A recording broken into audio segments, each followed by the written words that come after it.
C'est l'une des 30. Monique Collange, députée du Tarn, n'a pas hésité à apporter sa signature au texte d'Arnaud Montebourg.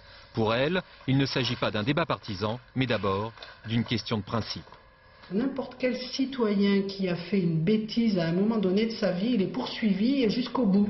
Donc il n'y a pas de raison que quand on est élu, on passe à travers. Et en plus, quand on est quand même le représentant de la France et des Français. Ce matin, tous les députés ont découvert dans leur boîte aux lettres ce petit livre blanc, un texte de 93 pages signé Arnaud Montebourg. Une proposition pour la mise en accusation de Jacques Chirac devant la Haute Cour de justice. Pour entamer la procédure, il faut 58 signatures à l'Assemblée nationale. Déjà 30 députés de la majorité plurielle approuvent. 19 d'entre eux ont l'étiquette socialiste, de quoi embarrasser la direction du parti. Nous considérons qu'il ne revient pas au Parti socialiste ou au groupe socialiste de mettre Jacques Chirac en accusation devant la Haute Cour. Pour une raison que tous les Français comprennent, cela paraîtrait en période de cohabitation comme une manœuvre politicienne. La proposition Montebourg intervient alors que la justice a renoncé à se prononcer sur les infractions impliquant le président.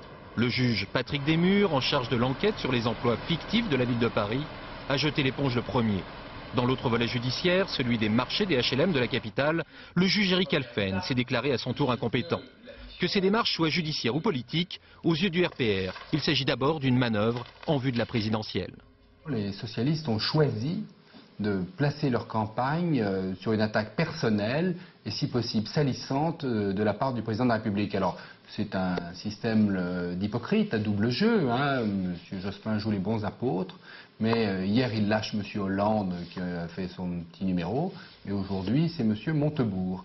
Et le député socialiste de promettre déjà une deuxième vague de signatures. Mais la complexité de la procédure, comme l'obligation d'obtenir un vote de l'Assemblée et du Sénat, font que la proposition Montebourg risque fort de rester lettre morte. Pas seulement des juges français, mais des juges européens.